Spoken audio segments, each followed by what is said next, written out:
Today, the NASCAR Craftsman Truck Series races into north central Ohio in a town called Mansfield. This short track has given teams fits trying to strategize where to pass and when to pit. And 3 previous visits have been overshadowed by weather issues, but this Memorial Day weekend looks promising for a rain-free race.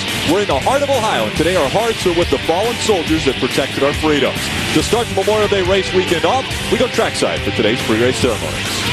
Good afternoon, ladies and gentlemen, and welcome to Mansfield Motorsports Park for the running of the Ohio 250.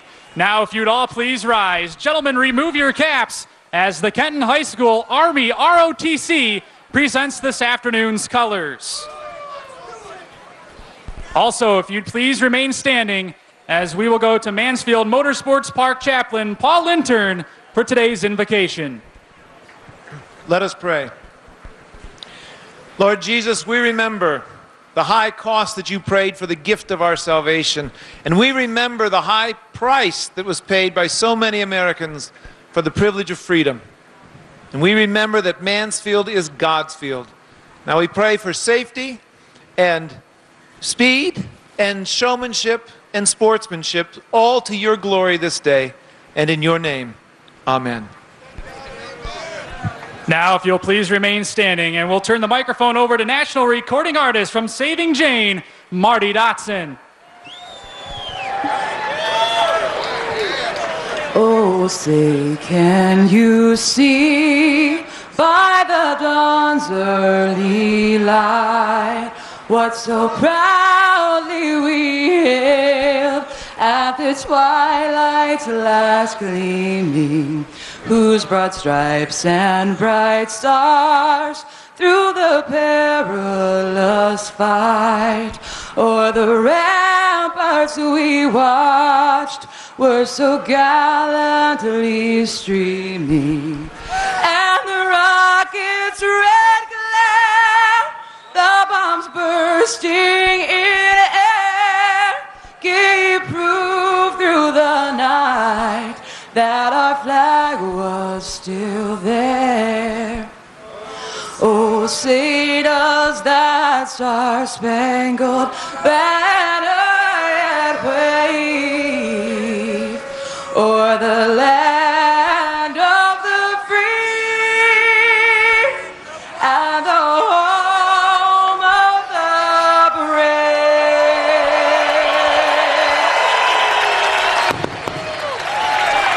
Great crowd on hand. The fans are still filing into Mansfield Motorsports Park. It's short track racing next on Fox. Bumping and banging short track racing from Mansfield, Ohio. It's NASCAR on Fox, featuring the Ohio 250 today. It's the 7th race of the season for the NASCAR Craftsman Truck Series, coming to you from Mansfield Motorsports Park. Actually turning out to be a pretty nice day today. Temperature up to 75 degrees. The humidity pretty high at 60%. But they've talked about rain. It is hopefully going to stay off for the entire day. Let's bring in our friends on pit road. We'll start with Ohio native Ray Dunlap.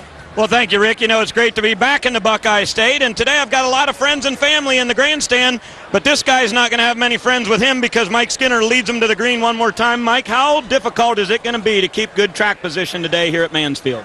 Well, I think it's going to be hard, Ray, but at least we're starting in a good spot, which is really good for our Toyota Tundra. And, man, it feels good to be here at Mansfield. And, you know, for the first time in a long time, a lot of people booed us when they introduced us.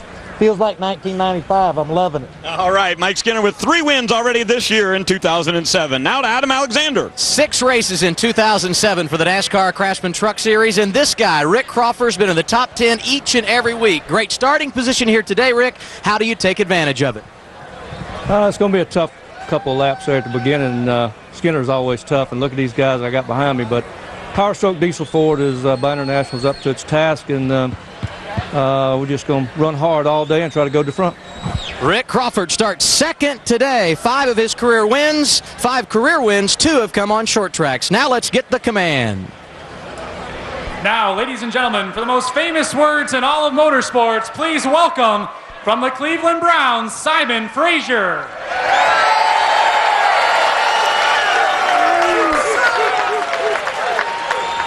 Gentlemen, start your engines!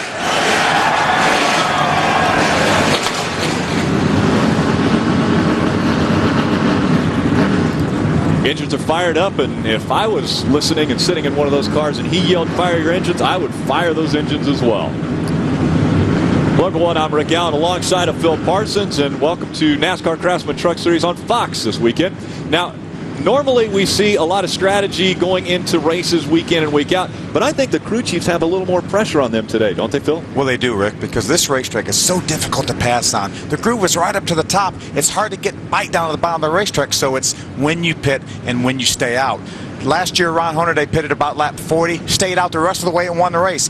Todd Bodine and Ted Musgrave ran 1-2 for half the race. They came in halfway. They only got back to 15th or 16th because it's so difficult to pass here. And that's going to be the key. How early do you pit and when can you stay out? Well, that was the talk always in the garage this morning. Let's take a closer look at this half mile, Phil.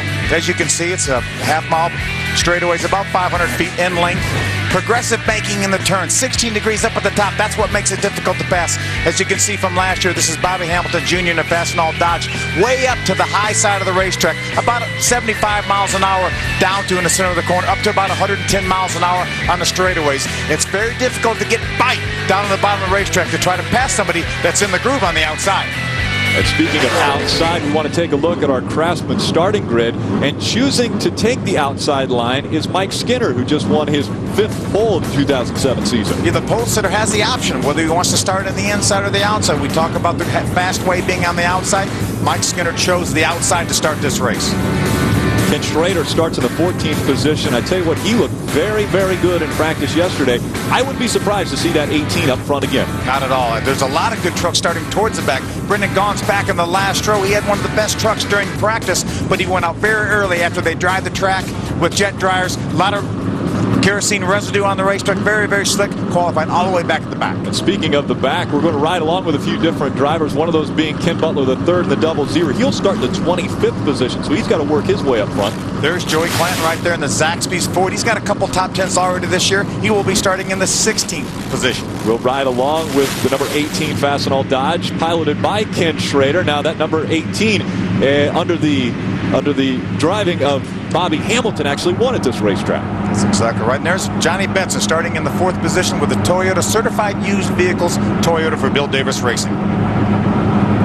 Number 33, RVs.com Chevrolet of Ron Hornaday, looking to make it 2 wins in a row in 2007. And it's Mike Skinner, a dominant year in 2007, hasn't finished out of the top 10. 3 wins already on the season, 85 points in front of Todd Bodine. A lot of former series champions up in the top 10. Musgrave in 5th, Jack Sprague 7th, and Travis Quapple back in 8th. Ron Hornaday looking to make it back-to-back wins in the 2007 season, but also back-to-back wins here at Mansfield. But he has to really remember there has been good times and bad times at this racetrack.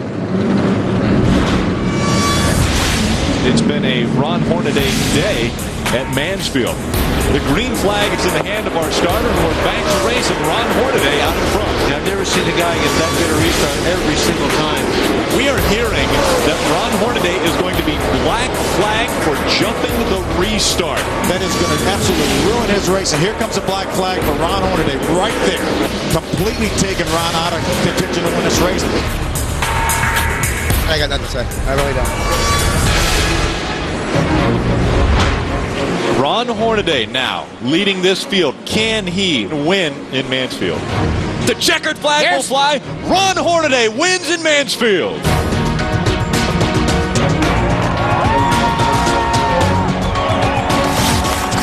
So Ron Hornaday does get redemption in 2006 here at Mansfield. He continued to add to his all-time record of short track laps led. 3,726 laps led. Very impressive for Ron Hornaday, and he looks to add to those today in Mansfield. Let's go back trackside to Ray Dunlap. Well, thank you, Rick. As we said, today's key word is going to be track position. When do you pit, and how long do you stay out there on the racetrack? Now, Ron Hornaday pitted on lap 44 last year, and all the crew chiefs tell me down here they'd like to get to about lap 40 before they pit. But as Phil said, Todd Bodine and Ted Musgrave made a major critical error last year, pitting late in this race. They were not able to get their track position back.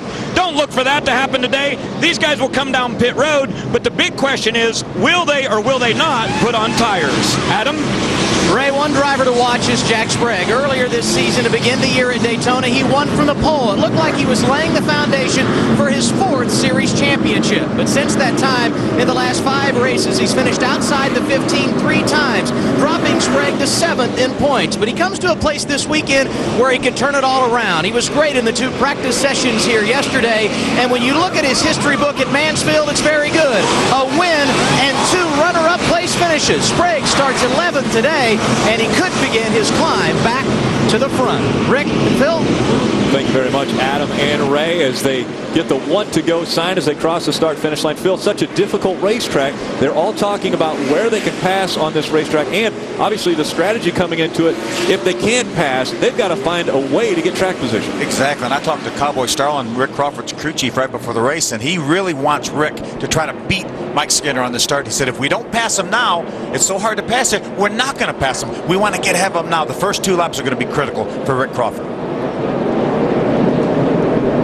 Get the field in the hands of Mike Skinner as we're about to get underway with the Ohio 250 from Mansfield, Ohio. The Mansfield Motorsports Park, half-mile short track racing for the NASCAR Craftsman Truck Series on Fox.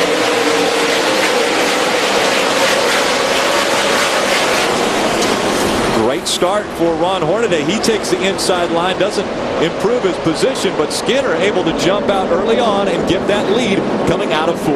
Not only is Rick Crawford not going to be able to get by Mike Skinner, he may not hold on to second. Johnny Benson's coming. With side by side, Hornaday trying to take a position away from Kelly Byers in that 21. Matt Crafton at Thor Sport Racing Chevrolet from here in the Ohio area. It's the David Starr Ford right there, the number 10 right in front of Ken Butler the third. See him wiggle off that corner. Hard to get grip on the bottom of the racetrack. Phil, we're going to see a lot of bumping and banging on this racetrack, aren't we? Yes, we will. We're going to cut truck sideways. Right in front of us, spinning around. That is in turn number 2, and it is the 50 of TJ Bell. He turns around. Green flag stays on the racetrack. No caution flag. Good heads up move by NASCAR. He saw that nobody was coming. He had a little bit of time. TJ got his truck back going again, coming off a great run at Charlotte. Finished in the top 10 last week at Charlotte for TJ Bell.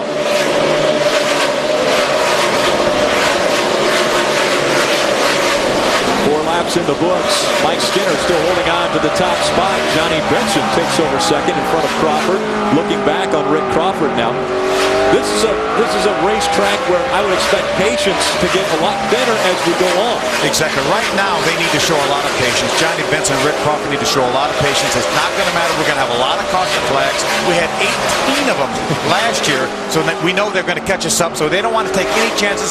It's all going to happen on when you pit and what you do on pit road.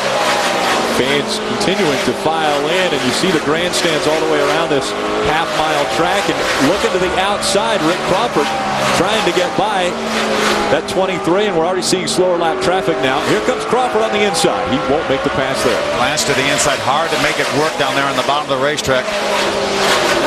Benson about a 6/10 of a second right up behind our leader, Mike Skinner. There's Todd Bodine looking to the inside. He worked a lot on the inside of the racetrack yesterday in practice, right there on the bottom, because he got Ted Musgrave around. Musgrave turns around, same spot. We've also got the first caution of the day coming out, and that's because one truck was not able to get back going. That's the 63. That's Jack Smith in a 63 truck. He's a local driver. A lot of success in the ASA late model series. Had 4 wins last year. Out of Medina, Ohio, jumping into the truck series, making his first start. He gets turned around. Our first caution comes out from Mansfield Motorsports Park. We would expect a few of these. You had mentioned earlier last year 18 cautions.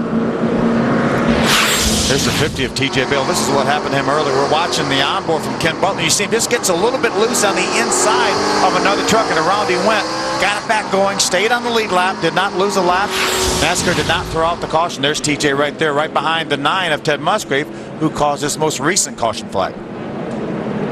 Let's take a look back at what happened to Ted here, Rick. You see, he's already turned around there, the 10 of David Starr. Slowed down the 36 of Ryan Matthews, almost ran in the back from him.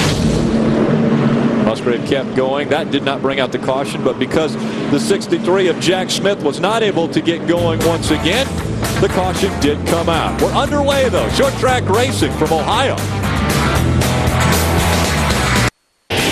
First caution did come out. You're seeing a little bit of moisture on the camera lens now.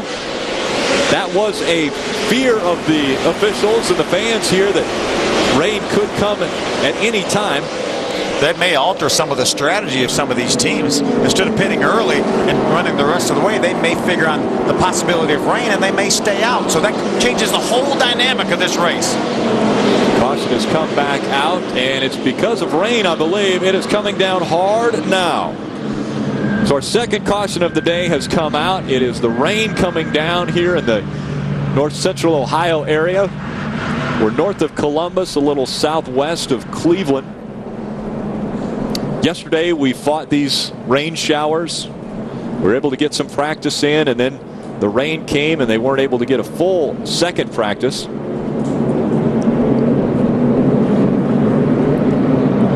That first caution that came out earlier on lap 9 was the 63 brought it out, but the 9 actually had a problem, Phil. Yeah, let's take a look up. You can see right top left of your screen, the 9 turning around. He was on the inside of the 75 of Dennis Setzer.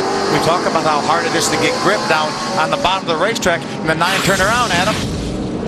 And you guys talked about the fact he was racing Dennis Setzer. That was for the 16th position after starting 21st. So Musgrave was moving forward, but he said when he tried to turn under him, he looped the truck. And then he followed up by saying, guys, you just can't pass. I guess I'm going to have to do like what Hornaday does so good here. Get in the back end of him, loosen him up to get around him. And then Rick Gay, the crew chief, came back on the radio and reminded him there's still 240 laps left. Stay patient. So this team has not lost hope, but a very disappointing start for Ted Musgrave. Ray? Well, Adam, down on my end, Mike Skinner started on pole today, and he's a little bit tight on entry into the corners. Now, the guys are hustling around here to try to get everything covered up with all the computer equipment and everything we have down here. But, Phil, I don't think it's going to alter everybody's strategy as far as how it goes. Now, let's take a look at the radar here. We'll see. This is the radar down in Mike Skinner's pits, and right here is Mansfield, Ohio, as you see. And we've got a bit of a storm that just came in right behind the back of Mansfield, but after that, it's pretty clear out here to the west. So they don't believe this is going to be a long rain by any means, and you've got to run this race the way you think it's going to play out. Are we going to run 250 laps? Yes, they think so. So you got to do your pit strategy just like it's going to go the whole distance. Yeah, especially with rain this early, they will have to play it like it's going to be a 250-lap race. The rain is falling in Mansfield, Ohio. We've completed 18 laps of the Ohio 250. We'll be back with more. Down on the Mansfield, Ohio area, you see this front coming in now, and we actually had a little better shot earlier when the camera pans to the right. You take a look at how dark the skies are getting right now. The temperature is 73 degrees. The humidity has gone up to 70%, but it has rained off and on pretty much since we started this race. About 1:20 they threw the red flag, and it was a difficult situation for the teams. They only got 18 laps in, and then they were brought onto the pit road, and so they were not able to continue racing, and we have been under a red flag condition ever since then. Ray Dunlap. Well, Rick, they have just made an announcement in the infield to evacuate here. They are clearing the grandstands right now, and you can see we've got some pretty massive storm clouds all around here at Mansfield, and it's about 15 minutes away by radar that we just noticed where the big storm is. So they're telling everybody, clear the infield, take your stuff down, and as you can see, all the fans are coming down out of the grandstand right now. Adam? Well, and as you can see behind me, the fans scurrying and all the folks that work on the infield, the teams making their way outside because there's not a lot of area for cover on the infield here at Mansfield. And it's amazing how quickly the attitude changed. 1 minute on the radio, teams were talking strategy. The next minute, they're talking safety. The team's taking cover now, and Mother Nature will decide if we have an opportunity to go racing today here in Mansfield, Ohio. Well, Ray and Adam, make sure that you guys take cover also. If they're going to clear the grandstands out, we don't want you guys to be in harm's way also. But it almost seems like a Weather Channel situation here where we're reporting more on what's taking place in the skies than we are as what's taking place on the track. It really is. I was talking to a pilot just a few moments ago, and he said, we're right on the edge. So that's why it's dipping in and out. That's why it rains a little bit, then it stops, and we think we're going to be okay. Then it curls right back and it rains again. So it's going to be a thing that we're going to have to dodge all day. And right now there's some pretty serious lightning in the area. As Ray mentioned, they've evacuated the grandstand. So that's what we're working under right now. Yep, the lightning was the reason for them clearing out the track area. We're going to stay here through this storm. If they get back on the racetrack, we will be here to... Welcome back to Mansfield, Ohio. We have dried the track. The trucks are beginning to roll now off of pit road.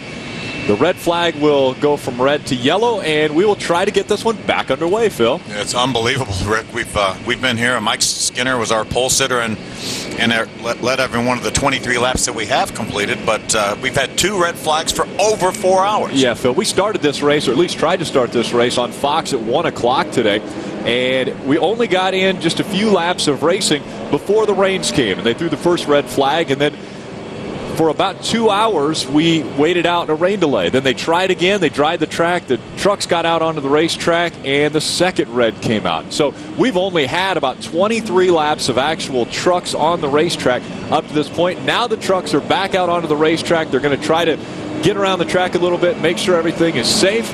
And the good thing is the last time you saw us here at Mansfield, everyone had to scatter from the infield and the grandstands because a very big storm came through. But now we've got Ray Dunlap and Adam Alexander back in the infield. Ray, how is everybody taking this weather? Well, Rick, the big thing right now is all these crew chiefs are about to earn their big money. You have to make a decision right now. Are you coming to pit road expecting this race to go to 250 laps yet tonight? Or are you thinking that this next rain that's on its way here is going to put us in a position to not finish this race yet tonight? Now, the crew chiefs on top of the box are sitting on the radio right now. They're about to make what could be the most important call of the year. Do you pit right now or not? Adam?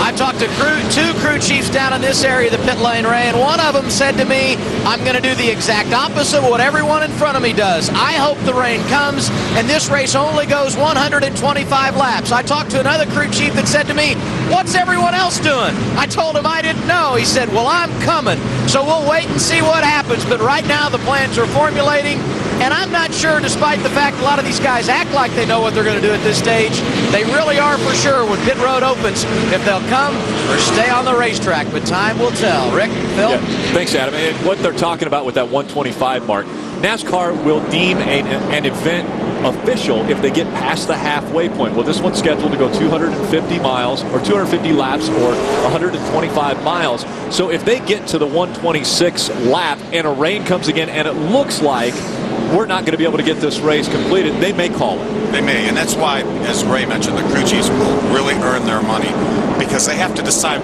if this race is, number one, is going to go 125 laps, and they think the rain's going to come again, which there is some more rain coming this way, apparently. Or is it going to go 250 laps? Or do we want to stay out and just roll the dice and be covered either way? Because you get very, very good fuel mileage here at Mansfield on a short track like this. These trucks get about 4.3 to 4.5 miles a gallon. With enough caution laps, I think you may be able to run the full 250 laps, counting the cautions, without stopping at all. So if you stay out right now and we get rain shortened, then you know you're in good shape. If you stay out right now and it doesn't get rain shortened, but we've had enough caution laps, and we will have had enough caution laps, then you may be okay too. So I think I would be terrified right now to come down pit road, unless I was at the very back of the pack. If I'm at the back of the pack like Ted Musgrave, who spawned early and cost one of our caution flags, I would come in for sure and at least put fuel in it. And then I know I've got almost 30 laps of cushion there. Right. But if I'm anybody up in the top 10 right now, I would be terrified to bring my truck to pit road. Right, and right now it's all ifs and buts. If it rains, those are the things that everybody's worried about. But we have to remember, NASCAR won't start a race unless they think they can complete the entire race, the entire advertised distance, which is 125 miles or 250 laps. So right now, their intention is to get this entire race in. Ray Dunlap. Well, a lot of the teams down here, Phil, are going to go against what your thoughts are. They're going to come to pit road right now because they're planning on this race going 250 laps. Let me give you an example. The 6 truck at Travis Quapple, I talked to Mike Beam, and Mike said, look, I didn't come here to try to steal this race. I came here to try to win it, and we're staying with our original game plan, which is pit as soon as we get in our window. And when they open up pit road here in 3 or 4 laps, you're going to see the 6 truck, and I think a bunch of his friends come with him for guaranteed sure. Yeah, I think if you don't have enough fuel to run the 250-lap distance, then you definitely have to come in, and I would come in now if you're in your window. And all the talk in the garage area was around 30 laps, and we will have had 30 laps here probably by the time pit road opens. But if you get extra good fuel mileage and you think you can go maybe the entire distance, then it's worth a gamble to stay out. Yeah, the amazing thing, too, is all of the caution laps we've run, we've really only raced for about probably 10 laps. Yeah, exactly. I mean, as far as green flag laps, we've only raced about 10 laps up to this point. So when they're riding around under caution, they're getting even better fuel mileage. Yeah, they probably can run close to 2 caution laps on fuel for what 1 green flag lap would be. So they're counting that crew chiefs are furiously trying to determine how many caution laps they need to try to run this race without a pit stop or stopping around lap number 30, which is very close to where we are right now. Those of you that weren't able to join us on Fox earlier, let's catch you up to what took place. Again, Mike Skinner grabbed his 5th pole of the season. He starts on the outside, opted to take the outside line. Rick Crawford on the inside. Crawford had to race with Johnny Benson early on to hold on to a 2nd and 3rd position, but again, when you have short track racing, you have bumping and banging. You do, and there's Ted Musgrave. He was on the inside of the 75 truck of Dennis Setzer and lost control, and that was our first caution flag. And as soon as they tried to restart, the rains came, and so the red flag came out. They brought all the trucks onto pit road. They covered them up.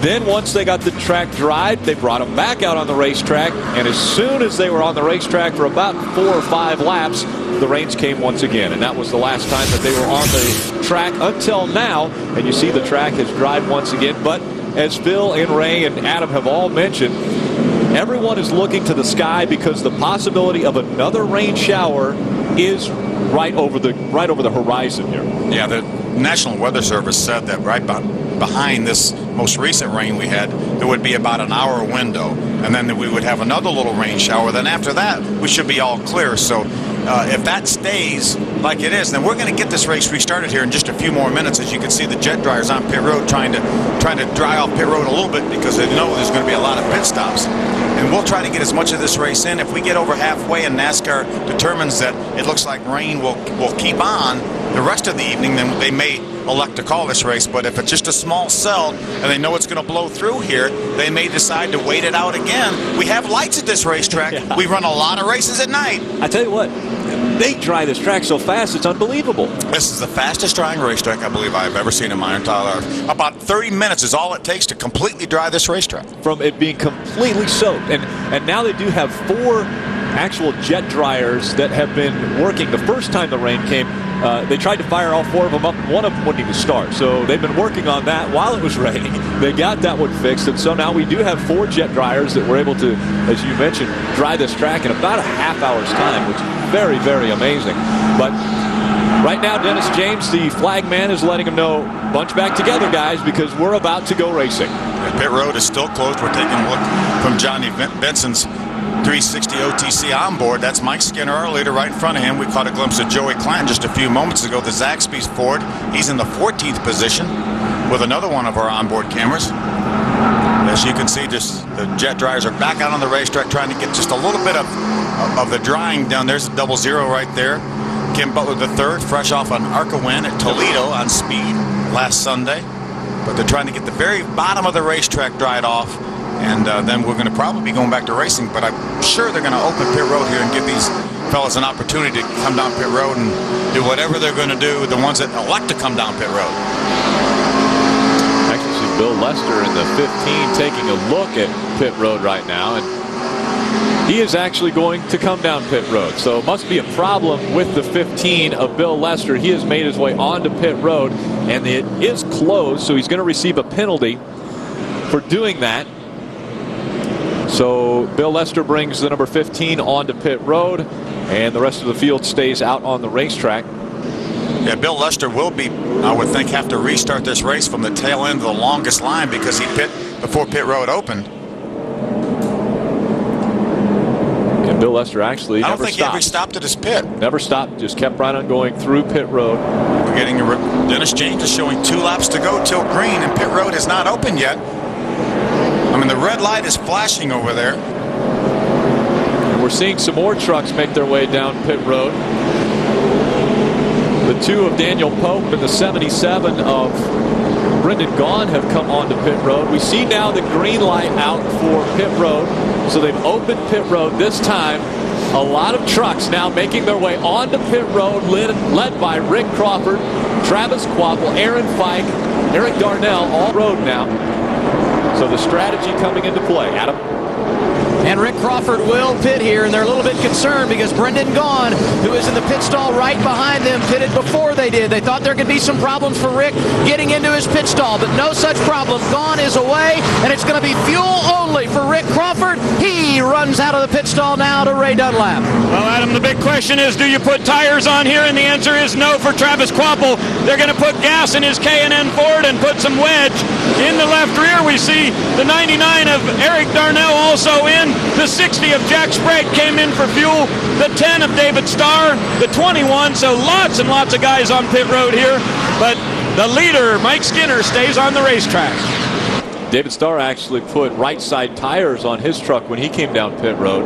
It looked as though he was the only one to change tires. As they come out of turn number 4, the green flag once again flies, and the Ohio 250 is back underway. There are trucks just now leaving pit road that would almost be a full lap behind. They're only a straightaway ahead of our leader right now, Mike Skinner. Green flag in the air. We're underway. Mike Skinner still out in front of the field, and it's the 23 of Johnny Benson.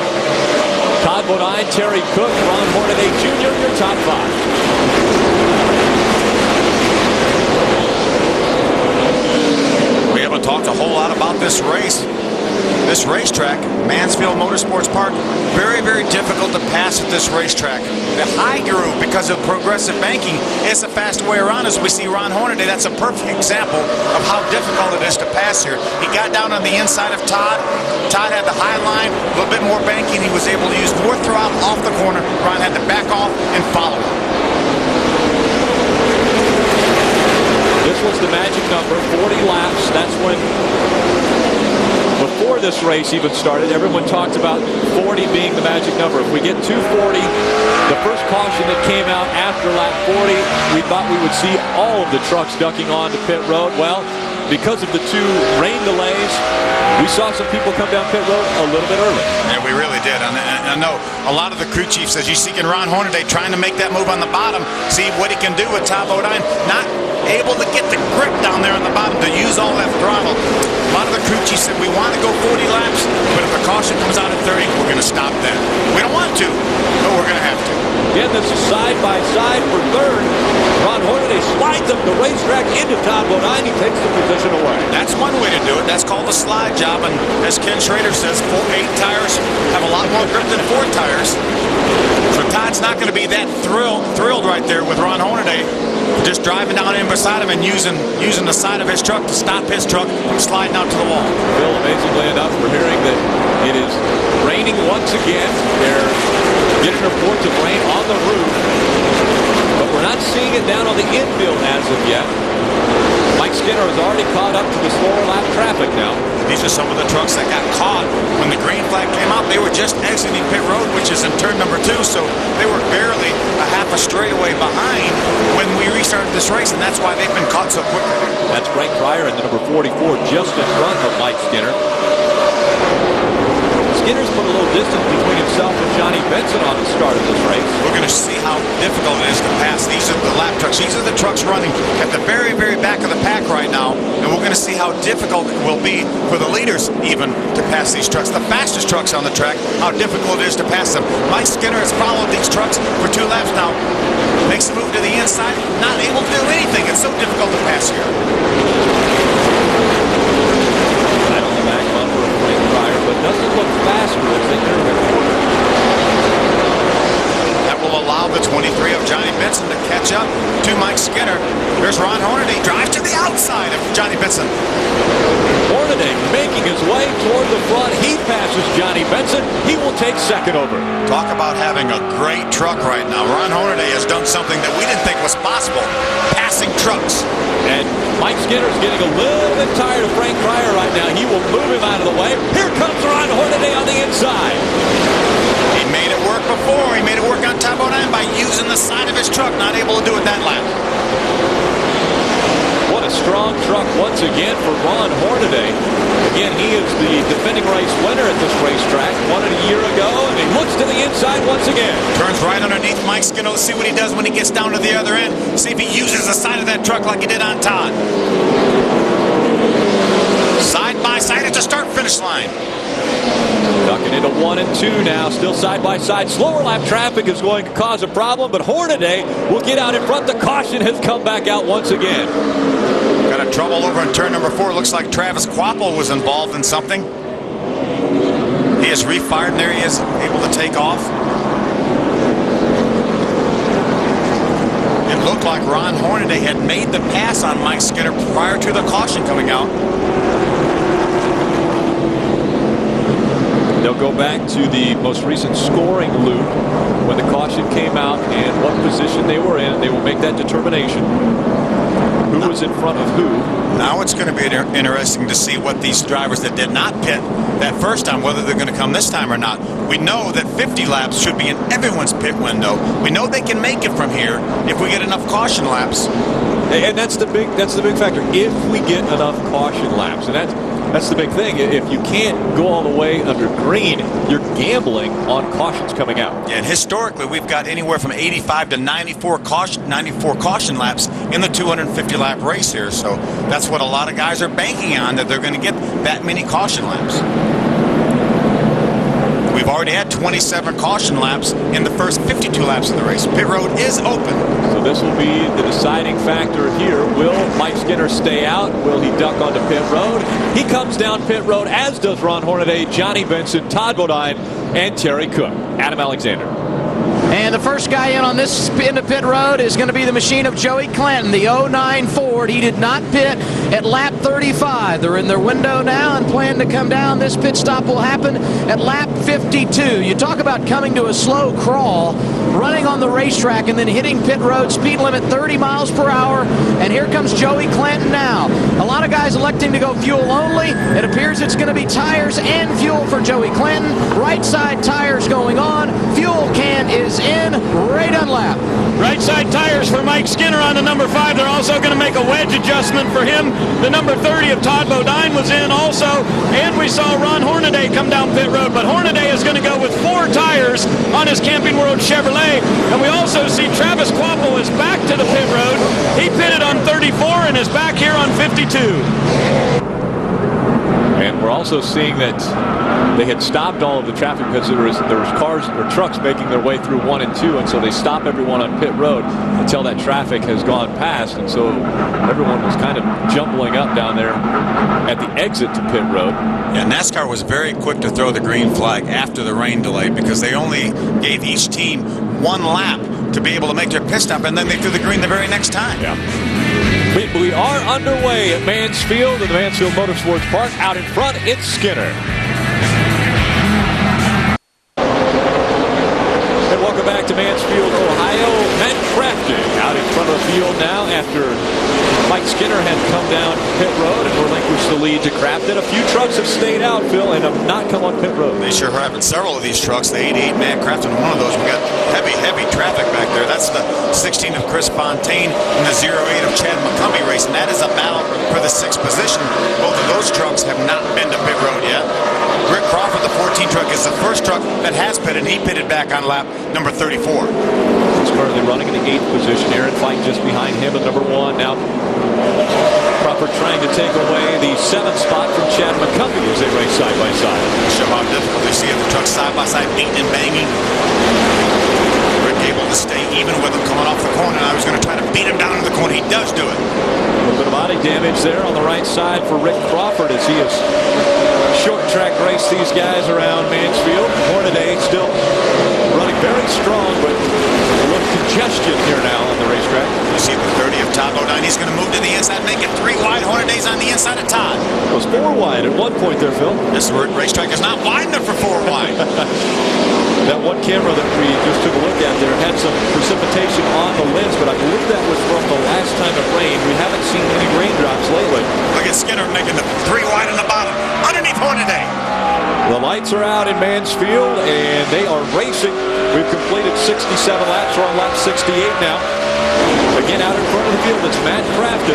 Then Clay Rogers is running second.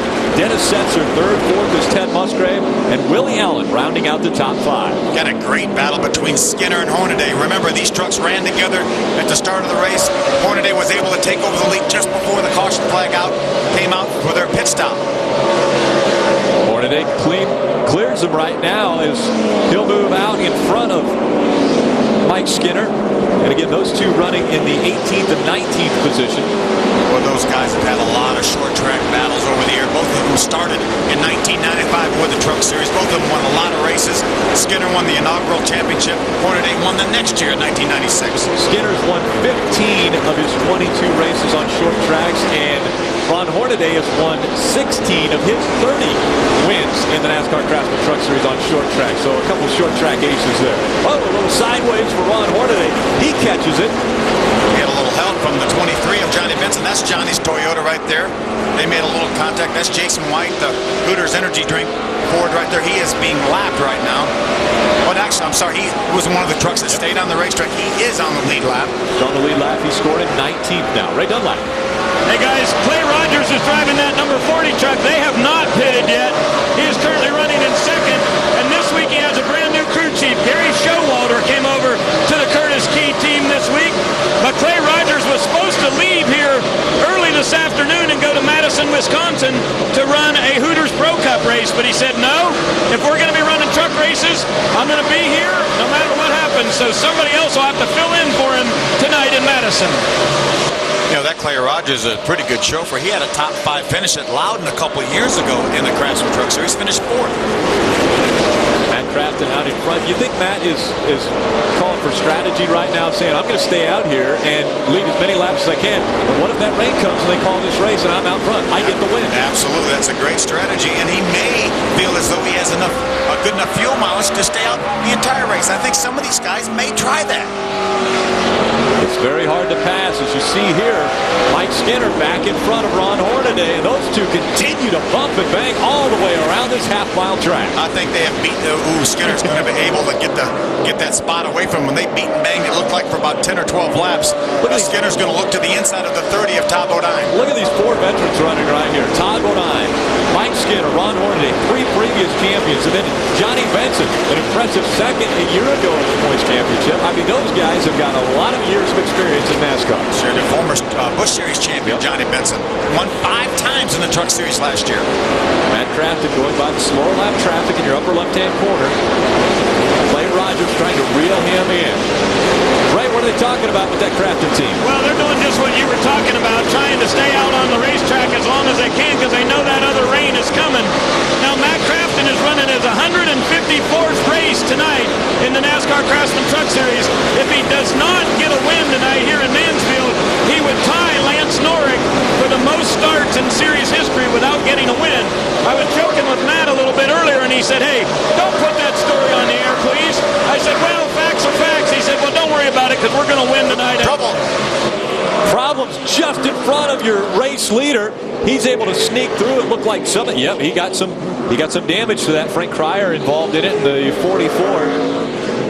Yeah, that's the 8 of Blake Bjorklund that came along and ran into him. You see the damage? That's the leader right there, Matt Crafton. Don't know for sure or not if that damage included the left rear tire. The body damage will not have much of an effect on the short track here at Mansfield, but if he got into that left rear tire, it looks like the tire's up right now, but it's so easy to tear the valve stem out of a tire, but it would go down immediately. It looks like that left rear is okay. Frank Cryer gets turned back around in that number 44, so he will try to tack onto the back of the field here and probably have to come down pit road as he's got some damage to that truck. Now, does Crafton have to come down pit road thinking that maybe he's got some damage that could hurt him to stay out front? Well, he may.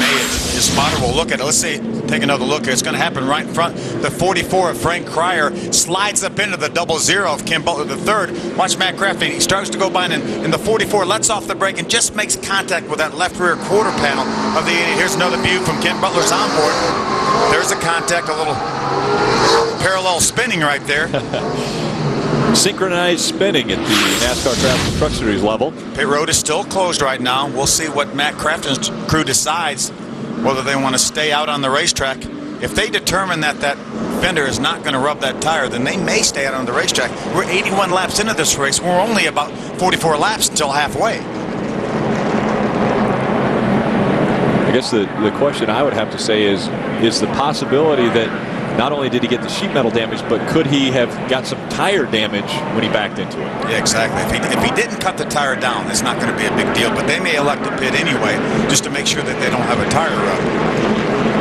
But I think track position-wise, if they pit now, they're completely out of a shot to win this race. Pit road is open. Matt Crafton decided not to come down pit road. Ken Butler will make his way down pit road, and as he does that, a few other trucks will follow. We'll slip away and be right back on speed. As the pace truck has made its way back into the infield, and they make their way out of turn number 4. Dennis James shows them the green, and we're back to racing at Mansfield. I'm telling you, Rick, I really like the strategy that Matt Crafton and Clay Rogers and Musgrave, even though Musgraves was accidental, and Dennis Setzer have done, because I think that if they have enough caution laps, they may have enough fuel to go the entire distance without making a pit stop. You know, one of the other things we've got to factor into this is last night they did actually qualify, and so those laps also have to count into it because they weren't able to top the fuel back off from last night's qualifying. So you've got to throw 5, 6 more laps into this. You're right, and the pace laps today and the warm-ups, so probably more like 8 laps that you have to figure into this. Hey, Ray? Hey, Phil, the math I did down here, in order to make it the whole distance, 250 laps, we've got to get 127 yellow flag laps in this race, and we have never had that many. The most we've ever had was 94 back in 2004, so they're going to gamble for sure, but I think they're playing the rain game. Adam? That's exactly what they're doing in the 13. Danny Gill, in his first week as crew chief, filling in for the suspended Lance Hooper, has left his driver out under every caution. I went over to him and said, I guess since you've not come down pit road, you're not planning to pit. He looked at the sky and said, come on, rain. Well, we have seen the radar. We have been told that more than likely another cell will be coming through, but I would have thought we would have seen that by now. We've only got about 30 laps to go till we're halfway, and we're doing 17-second laps. It doesn't take that long to click off that many laps. If this rain would just hold out till we get to halfway, then Matt Crafton could be sitting really pretty. But NASCAR, look at all this side-by-side, 3-wide racing Skinner on the bottom. Okay, you saw it right there. David Starr, the number 10, locked the front left wheel up as he was making his way into the corner. Getting a report that NASCAR is looking at the 88 and make sure his tire's not rubbing. We're getting a further report that said everything looks good on the 88, but now we've got a battle between the 88 and the 9 of Ted Musgrave. Here comes Musgrave. He saw that little hole there where that quarter panel used to be, and he just drove right in it. Musgrave right on the back bumper of Matt Crafton.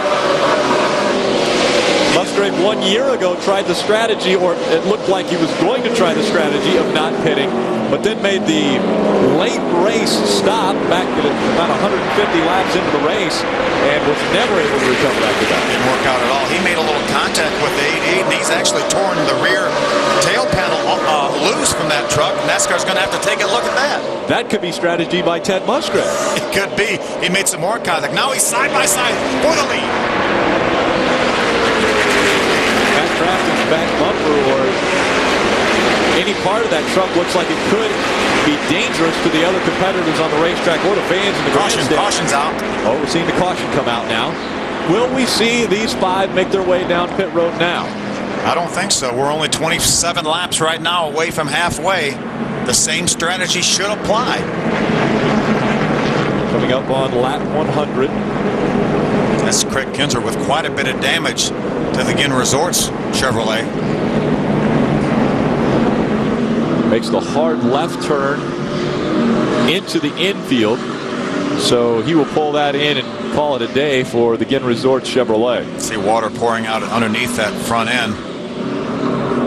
There you can see the damage. It looks like nothing is interfering with the tire. That's only a piece of aluminum called a crush panel right there. I'll tell you what really comes into play right now, Phil, with this damage, they might not be able to fuel it the way it is right now because he's hit the gas neck here. You're right. We can take another look at that, the left side of that truck. See if the fuel filler is damaged. You can see, I think they can. Boy, I tell you, it's right there at it. You can see that fuel filler. They might not. Well, obviously you right in that area right there is where that fuel filler is. And you've got to be able to put a catch can on the back, which he's got the damage to that too. I think they could probably do that, but I don't think they're going to. I don't think they're going to pit. I think the same strategy applies that they started with. Adam, what's the 9 of Ted Musgrave saying? They just said on the radio, "Stay out." That's the word from crew chief Rick Gay. But prior to that, Phil, the conversation was very interesting because Rick reminded his driver Ted Musgrave to stay patient. He said, "You're better than he is," referring to the leader, Matt Crafton. And then Musgrave came back and said, "I know he is. The only problem is I don't want to take myself out." And as we say that, the rain picks up here on the pit lane and the crew moving from the pit wall and getting the tarps out once again, making preparations for the wet stuff, something unfortunately they've become all too familiar with here this afternoon. We're on lap 102 of 250. The magic number of the halfway point was 125. We haven't made it there yet. The rains are starting in Mansfield. Dennis James still holding the yellow flag. We were expecting a red flag to come back out as the rain has continued and the track really is soaked right now. But again, the beautiful part about this racetrack is it dries so quickly. If we could just get this rain to stop. Pit road is closed right now, but you know, this is not something that was totally unexpected. When we looked at the radar right before we went back to racing, it looked like we had a little bit of a window, and then there was another little cell right behind this one. But after this, it should be completely clear. So we will, I think, get this race in tonight. We may have to red flag this race and wait for this little cell to go through here, but hopefully there's Craig Kinzer right there. This is why we're under caution for the accident. Hit extremely hard on the inside. Watch this. This is that's Travis Kvapil right in front of me. You see him go way, way high in the center of the corner, make some contact with the outside wall. That was about 5 laps before the incident that came along. There's a little contact with Travis Kvapil. But look, very, very top left of your screen, you see he gets a little shot in the rear. It looked like from maybe another truck. It makes hard contact with the inside wall. A lot of damage to the number 47 Chevrolet, that Ginn Resort Chevrolet. So the team goes to work on that. You see the raindrops and the puddles in the infield, and the red flag now has come out. They are bringing the trucks back onto pit road. We will stop once again. So if we look at the numbers right now, we're going to our 3rd rain delay. We're on our 2nd network, and we've completed 106 laps. And Matt Crafton still hasn't made a pit stop yet through all that. But Matt Crafton has led laps, and this is the first time that Crafton has led laps since Memphis of last July. So Matt Crafton out in front of this field, and looks like his strategy is going to be, let's give this a shot. Let's stay out on the racetrack as long as we can. They have stopped the trucks right before the start-finish line. We have completed 106 laps and within about a truck length of completing 107 laps. But as you mentioned earlier, it takes 126 laps to be an official event. You have to run just past halfway, and I'm not going to be able to do it now. We're going to have to wait till the rain stops and dry this track once again. Again, it doesn't take long to dry the track. And you notice when the team member of Matt Crafton came up there, he put the black tarp right over the top of the cowl. That's so the water doesn't get into the air cleaner, which takes all this air into the engines, and so they don't want to get any water into that carburetor and screw anything up inside or under the hood. Yeah, one thing NASCAR has done recently is they drill a couple holes in the very front of that air cleaner in case any moisture does get in there. It will actually run its way out of the air cleaner, so they will not necessitate changing that air filter. So the tarps go back on, and actually the crew's getting very good at this. It's the 3rd time today they've had to do this. And the fans also, I tell you what great fans here in the Mansfield, Ohio area. As I mentioned about 5 hours ago, amazingly enough, this is the 4th race here at Mansfield, and all 4 races we've had some sort of weather issues, be it a tornado, be it raining out qualifying. It has always had some type of a weather issue that's taken place here. We had a tornado here a couple years ago that actually blew the grandstands down, and they had to repair the grandstands. That came a couple days before the race. They had to actually replace the grandstands, and they did that because the seats were already sold. Amazing fans here in the Mansfield, Ohio area, the North Central Ohio area. Drivers are going to stay in their trucks. They're going to wait this one out. We will as well, right here on Speed. Welcome back to Mansfield, Ohio. A very patient crowd that has stuck around to see the end of the NASCAR Craftsman Truck Series race here, the Ohio 250. The clouds have broken up. The rain has stopped. The track is now dry, and the trucks are rolling around the racetrack. Rick Crawford pitted back on lap number 34, 35, something like that. So he definitely has enough fuel, I think, to get to the end. Matt Crafton may or may not. If I was Matt Crafton's team, they have never won a race, I would roll the dice and stay out there and make that thing to run out of fuel. But here's a truck that's been awfully good in this race. That's Ron Hornaday. He's currently being shown in the 10th position. He and Mike Skinner had a great battle through the middle portion of the race before they made their pit stop. They're right together again. The Ohio 250 is about to get back underway. The green flag in the air, and we're racing once again in Mansfield.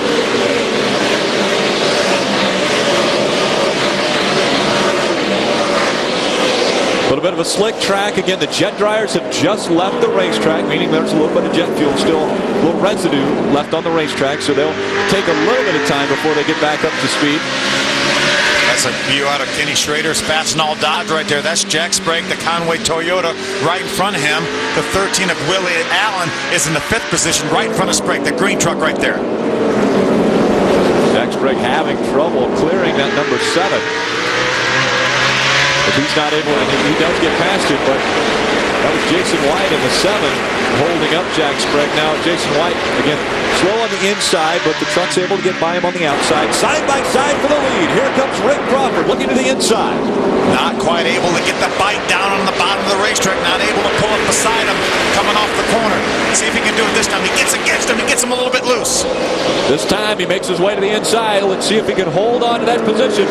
Bumps him a little bit. Now they're side by side through the corner, coming out of turn number 4 across the start-finish line. Very close.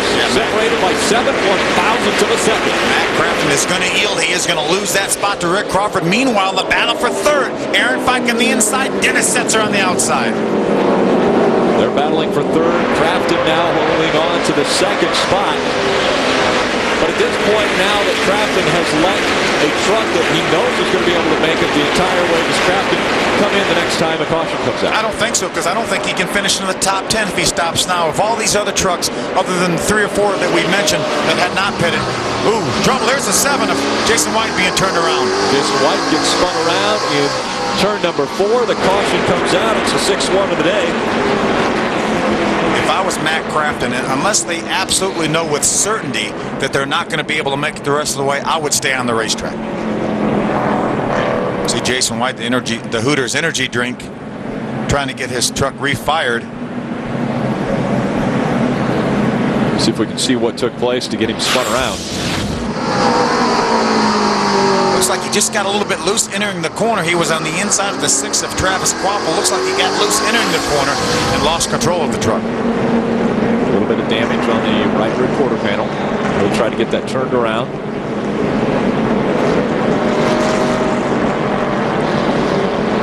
So Jason White spin back around. He brought out our most recent caution. But the good news is we are racing in Mansfield, Ohio. We'll be right back. Site of race 7 of the NASCAR Craftsman Truck Series season. This is our most recent caution flag. Watch on the inside. We're going to see a great move by Ted Musgrave just to barely avoid the 7 of Jason White. He had to turn that truck hard right and avoid it. But we're getting ready for a restart here. We're past halfway. That's the good news. Rick Crawford takes the green flag. Right behind him it's Matt Crafton. Crafton has not stopped. Crawford has. Yes, it is official. The race is official. But of course, we're expecting it to go the entire distance, 250 laps. Rick Crawford has a great truck right now. We know that he can make it the rest of the way on fuel because he pitted on lap number 34. There's Jack Sprague, the Conway Toyota. Jack's being shown in the 6th spot right now. Here comes Ken Schrader. That's a 7th place truck. David Starr's right behind him. 3 wide behind them. fighting for positions back there. Ron Hornaday, one of those trucks. Todd Bodine, also another one. There's Mike Skinner in a side-by-side battle right behind this group with Johnny Benson. Now Skinner's hung in behind the lap truck of Frank Cryer, the 44. David Starr looks to the inside of the Max Force Ford. Looks to the inside of Kenny Schrader, not quite able to get the bite on the bottom of the racetrack. It's so difficult to pass here. There's Joey Clanton to Zaxby's Ford. Travis Quapple right in front of him, 3 wide for a moment. That's Mike Skinner on the far left on the inside in the 5 Toyota Tundra. We talked about the fact that you have a hard time passing around here, but we're seeing passing, Phil. We are. This is a little bit softer tire this year that Goodyear brought than what we had last year. And a lot of the drivers and teams thought that maybe that would allow us to have a little bit more passing than in the years past. In front of the field, Rick Crawford has separated himself from Matt Crafton by about 3 to 4 truck lengths. Dennis Setzer being held up by Matt Crafton right now. He runs in the 3rd position. 4th is Aaron Pike. Willie Allen with a very good run, currently in 5th. There's another view of Joey Clanton right there. Joey's being shown in the 15th position. That's Travis Quapple, the K&N Filters Ford right in front of him. Caution flag is out. Another caution on the racetrack. No trucks are spun around. The 63 of Jack Smith was turned around right against the inside wall coming off turn number 4.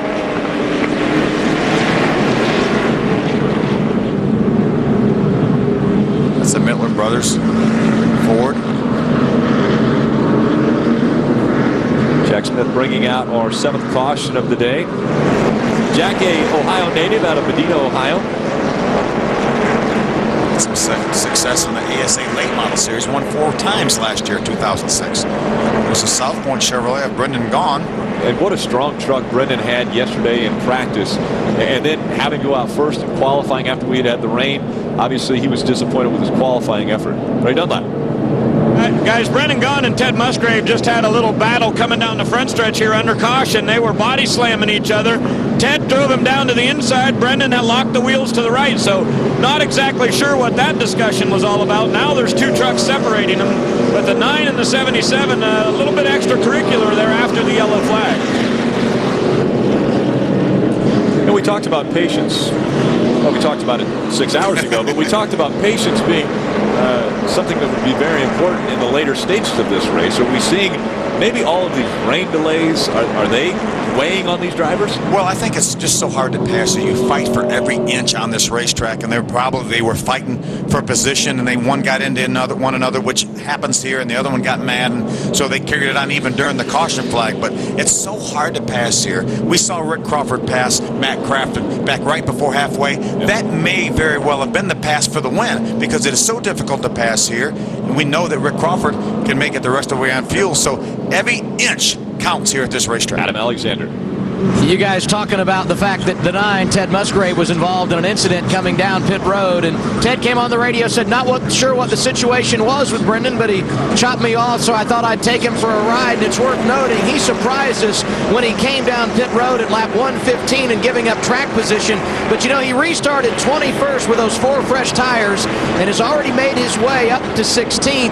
This track was pretty abrasive because of all the rain we've had.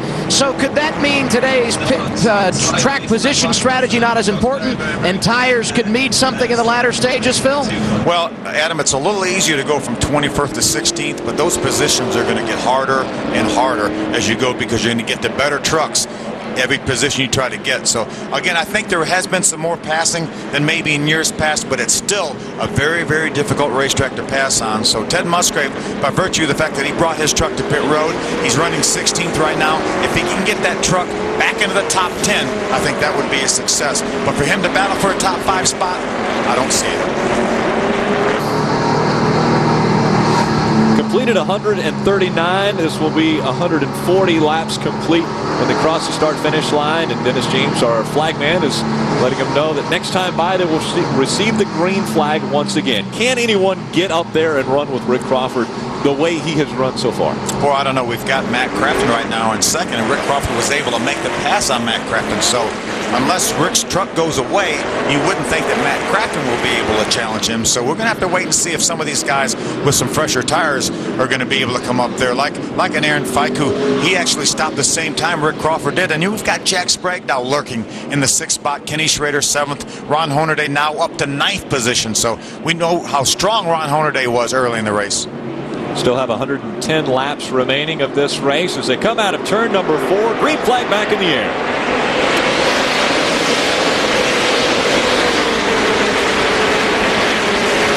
Ron Hornaday jumped to the outside of the 10 of David Starr to try to get a spot on the restart. Skinner looked to the inside early on to try to take a position away. We see him going back to the inside now. David Starr in the number 10 on the inside of Ron Hornaday. They're side by side working their way into turn 1. And that's a great battle right there. Oh, spin right in front of Ron Hornaday. Look how much track position Ron Hornaday is going to lose because of Ken Butler III being spun right in front of him. That little bad break right there, Rick, will take Ron Hornaday out of contention to win this race. Don't tell Ron Hornaday that. Well, yeah, he's not going to believe that, but trust me. What a horrible break for Ron Hornaday. He had such a good truck. He jumped to the outside of David Starr in the restart. Looks like he was going to be able to get a spot. And Ken Butler III, he may have had some help, but nonetheless, he spun right in front of Ron Hornaday. Take another look. That's Ken Butler III in the 00 Aaron's Toyota Tundra. He's on the inside. Looks like the 60 of Jack Sprague maybe squeezed him down a little bit.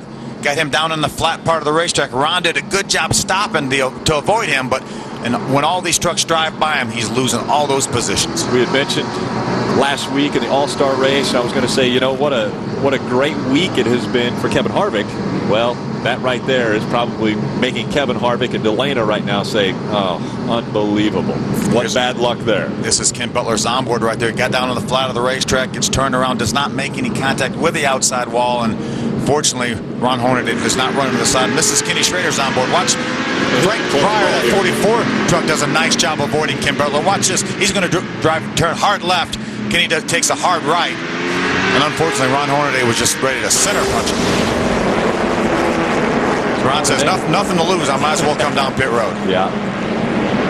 He makes the hard left turn. He'll make his way onto pit road. They'll follow the 2 of Daniel Pope. Rick Wren on top of the Moore wagon, calling Ron Hornaday in.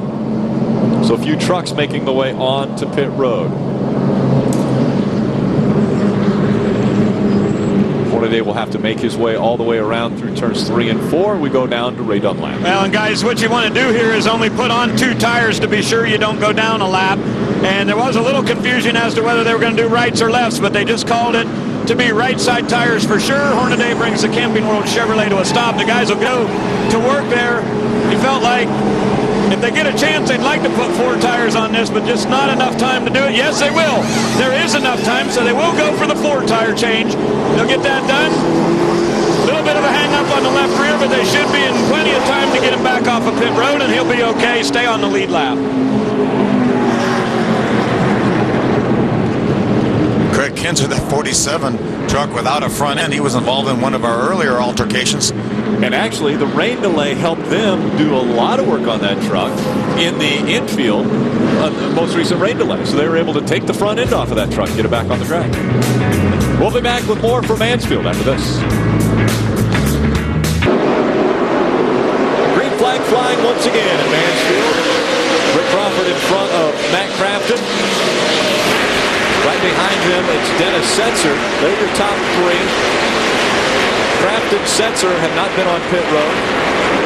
Nor has the 13 of Willie Allen. 3 of the top 5 trucks right now have not pitted.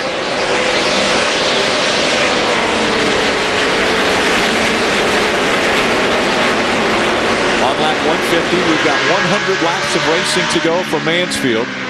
We've already had 72 caution laps and 77 green flag laps. So pretty close between caution and green flag as much as we have had here at Mansfield. I'd like to see a few more green flag laps right there. There's Kenny Schrader's Fastenal Dodge. That's Frank Pryor, the 44.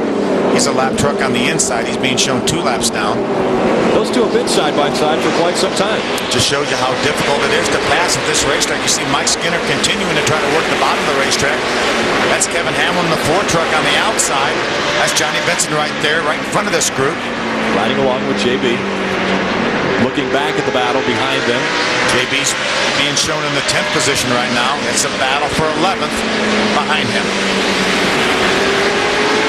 Skinner stuck on the inside. The preferred line, they say it's the high line here. It definitely is. Mike Skinner's got an excellent truck here, not quite able to do it. He has to pull up behind Johnny Benson because they came up on that lap truck of Frank Pryor. Ted Musgrave is all the way up to the 12th position now. I wasn't sure he would be able to get back to the top 10. And we've got just under 100 laps to go, and he's already up to 12th. So Ted Musgrave could be throwing his hat back in the mix of potential winners of this race, although he's got a lot of work to do to catch up to Rick Crawford.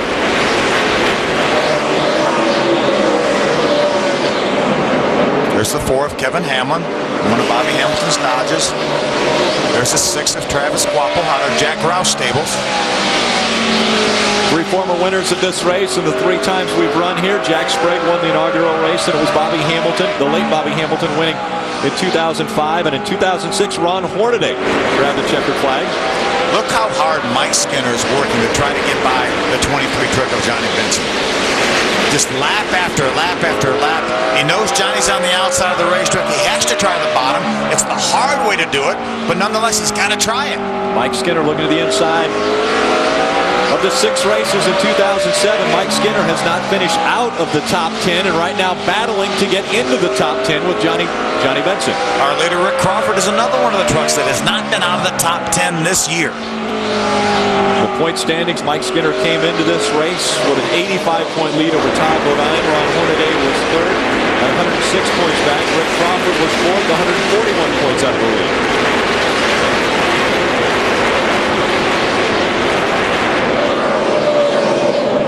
Seeing Toyotas battling here for position. And in front of them, the 1 of Aaron Fike having a very strong race. He's currently running in the 4th position as we look at our Toyota top performers of the race. I think that number 1 of Aaron Fike has been the surprise of this season thus far. I really think he has done an excellent job. Aaron's got a couple top 10 finishes already. 7th was his best finish at Martinsville. Really done a terrific job in Jeff Hammond's Red Horse Racing Toyota. Ray? Bill, just to add on that a little bit, he was a little tight early on in the race, so he's been trying to adjust the brake bias on that truck, adding a little bit of bias to the rear brakes on that number 1 Toyota, and he said it's getting much, much better. He's able to get off the corner a lot better than he was early in the race. Yeah, that's a good adjustment to make, and that's one of the few adjustments that a driver can make from inside the truck. When you dial a little bit of rear brake in, that will actually apply more rear brake as you hit the brake pedal. There's 2 different master cylinders, the front and the rear, as we see a great battle for second. Dennis Setzer on the inside. Setzer's going to take the position away from Crafton. Crafton into the wall. Looks as though he may have cut the right front down, and the caution flag will fly. What a tough break for Matt Crafton. I would just wonder if that tire may have been going down because it allowed the 75 of Dennis Setzer to drive right up beside him. A lot of damage to that Menard Chevrolet. Not the ending that Matt Crafton was looking for here. He had mentioned earlier, Motorsports headquarters just 45 minutes away from this racetrack. Looking for a strong finish. Let's take another look. See Dennis Setzer going to drive by on the inside, but the tire was already going down. When Matt got to the corner, he turned the wheel, and nothing happened, and he went straight into the outside safer barrier. There's another view. There was no contact, nothing from Dennis Setzer that caused this. He just cut down a tire. Looked like a right front tire on that Menard Chevrolet, and hard contact into the outside wall. Here's a view from Kenny Schrader's onboard. Just never would turn, Rick. Yeah, you saw Matt Crafton. You saw the tire marks. He locked them up when he knew he wasn't going to make it a left turn. Ray Dunlap. Well, Rick, there's a lot of damage on the right side of this truck. They thought they were going to be able to just change tires and send him right back out, putting fuel in it. Of course, they had not been to pit road yet, but the damage on the right front looks like it may be in a position where Matt is not going to be able to steer this Menard Chevrolet, so they'll have to go to work on that thing. May even have to come behind the wall. Adam? And misfortune for the 88 of Matt Crafton is good news for Willie Allen, who moves up one spot to 4th in the running order. And his acting crew chief, Danny Gildas, came on the radio and said, "You're driving the perfect line. Just keep doing what you're doing." They have not pitted today, and he said, "We got a couple laps of caution here. We need about 20 more, and I'll feel a lot better about making it on fuel." So he's got one eye on the racetrack and one eye on the fuel gauge. And right now, Willie Allen looking at his career best finish, currently in the 4th position with 85 to go.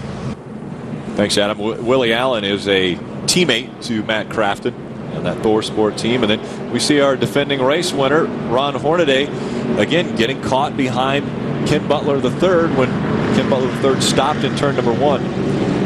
Rick Crawford still holding on to the top spot, and Rick Crawford looking to add his name to the list of winners at Mansfield Motorsports Park. Fans still sticking around. It's been a long day at Mansfield, Ohio, but they're waiting around to see who will be victorious.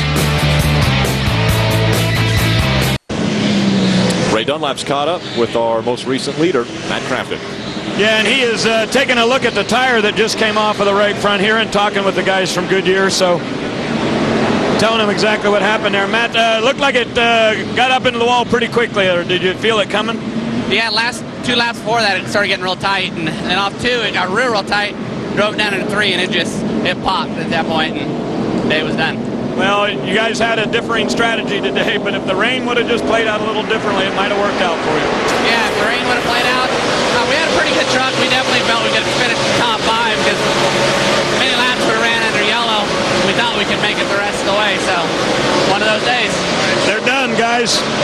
Well, and I don't think that's what Matt Crafton wants, another top 5. He's got 5 third-place finishes to his career. That's the best he's been able to accomplish. He's really looking to find victory lane. I believe, actually, Ray had mentioned earlier about a record that he's about to tie, Lance Norrick's number of starts without a win. And he did tie that record here. Yep. There's Johnny Benson right there.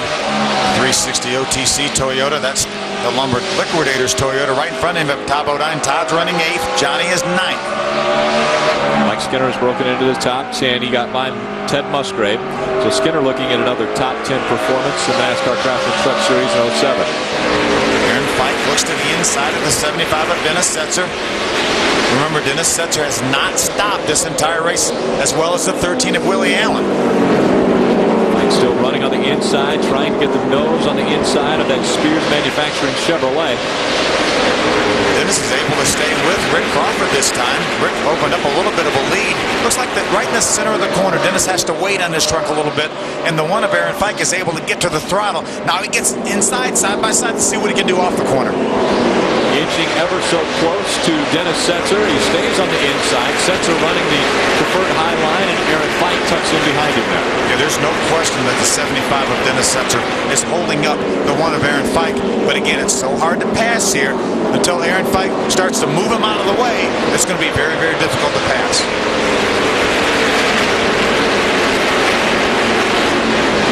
Willie Allen with a strong run back in the 4th position. Jack Sprague closed in on the back bumper of Willie Allen now, and he is holding on to 5th position.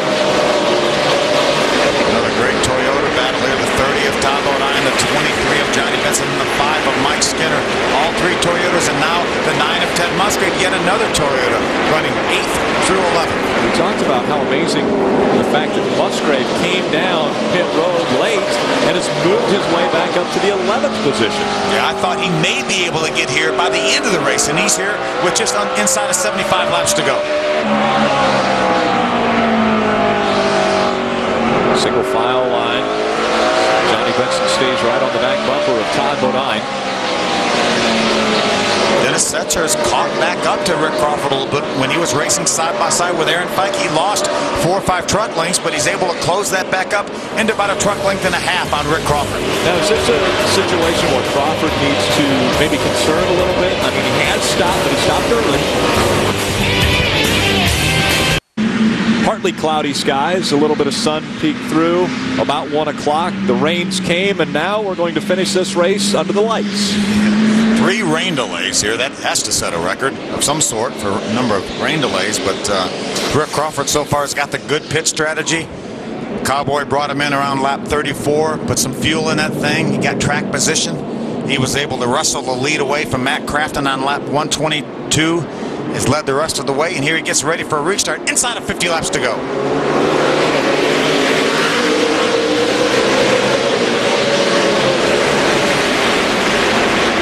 Setzer trying to pass the slower lap car of Daniel Pope, number 2. With Johnny Benson in the 10 of David Starr battling. Now the 5 comes along, runs into David Starr. He may have a flat tire. David Starr, I believe, has got a flat tire because he was all over the place trying to figure out the handle of that thing, and the caution will fly once again. Yep, the left rear tire is flat on the number 10. Yeah. NASCAR will probably not look kindly to David Starr stopping on the racetrack to bring the caution flag out.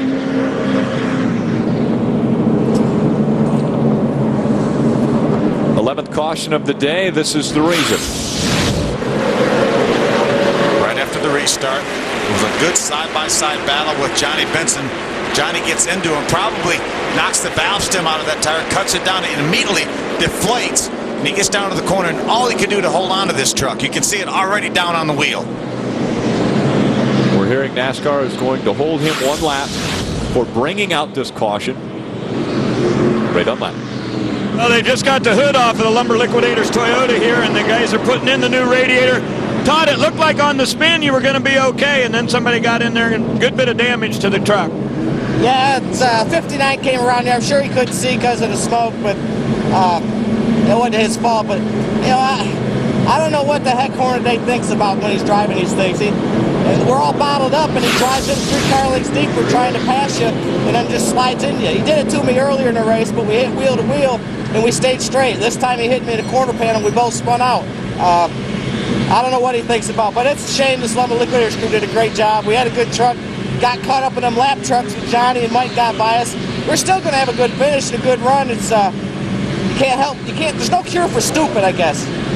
Well, all these caution laps right here, guys, are helping them a little bit. They've been behind the wall now for 7 laps, and every lap that runs under yellow helps them get back to the speedway a little more quickly.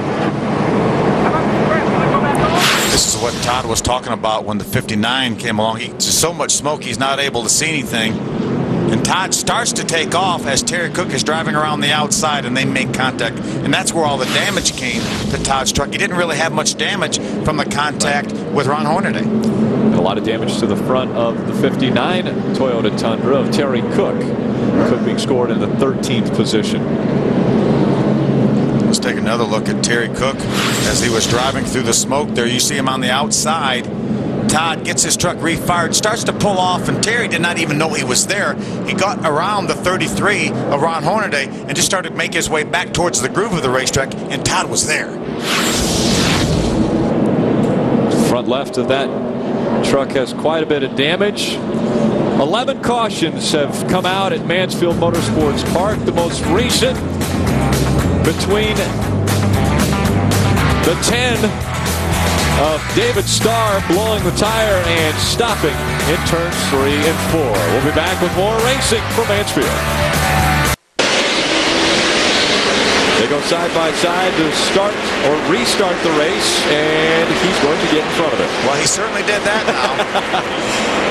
You know, he's the only truck right now that's 1 lap down, so David Starr did not have to do that. He did not have to interfere with his battle for second. David Starr running in front of Dennis Setzer, his teammate. Rick Crawford out in front of this field. Aaron Fite looks to the inside now of the Spears Manufacturing 75. And Dennis Setzer trying to hold on to second. There's the 18 of Kenny Schrader. He's being shown right now in the 5th position by virtue of the fact of Willie Allen making a pit stop. There's Jack Sprague in the Conway Toyota right in front of him. Then back to Johnny Benson, who right now is running in the 6th position. This might be one of the toughest races ever to summarize.